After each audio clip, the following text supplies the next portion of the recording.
Going through old newspapers is like a trip back in time, the old headlines, stories, and crimes.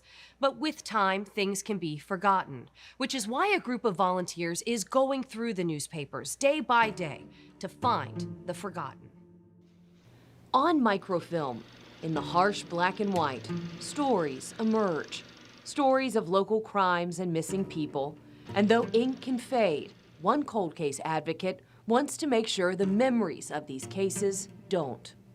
We were originally just supposed to be a podcast, just a simple podcast made by a guy who was interested in the local cases.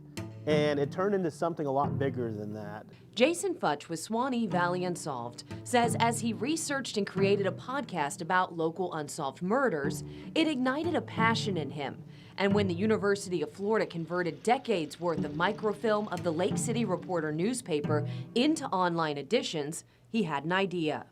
Basically documenting every homicide case that has happened since probably 1967. He and a group of around 10 volunteers have been working through the newspapers day by day, documenting every homicide or missing persons case. To make sure that these cases have been followed up on, that there has been a successful prosecution in it, and if we can't find a successful resolution to these cases, we want to know why. And so far, Futch says law enforcement has been receptive. Greg Burnson with the Lake City Police Department says he speaks frequently with Futch about the cases the project has uncovered, and it has been beneficial. It has stirred interest for us to pull these cases out and take a look at them. Technology's changed so much, so we're trying to get slow to go through these cases and resubmit evidence. In some instances, Futch and the volunteers have found cases whose files have seemingly disappeared, like the case of Leroy Mills, missing since March 22nd of 1988.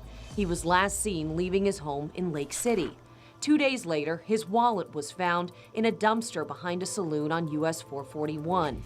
The articles describe a massive search and even a task force, but he was never found. So I went down, tried to find any paper records and could find nothing. No record, no case number to find. He was eventually able to find a listing for an evidence entry under Mills' name, which had a case number. But what he found was disappointing. There was a case file with literally 6 pages. Just a report that Mills was entered into the National Crime Information Center as a missing person.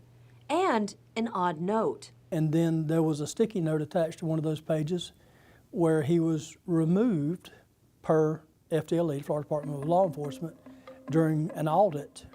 Why Mills' name was removed from the system, investigator Burnson doesn't know. But he says the articles Futch and the volunteers have found have been helpful in piecing this case back together.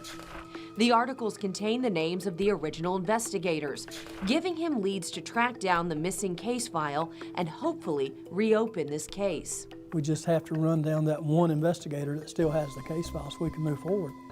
The renewed interest in Leroy Mills' case is welcome news to his surviving family members, who have had so many questions over the last 35 years. We never understood what had really happened. And right now today, I still don't know what happened.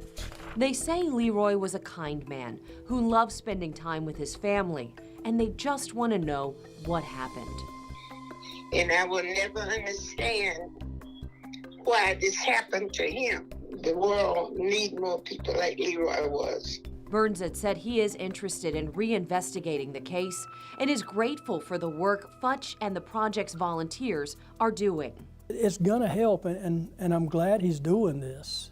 If you know anything about the disappearance of Leroy Mills, please contact the Lake City Police Department. If you're interested in volunteering with the Swanee Valley Unsolved newspaper project, you can find contact information inside this story on firstcoastnews.com. Katie Jeffries, First Coast News, on your side.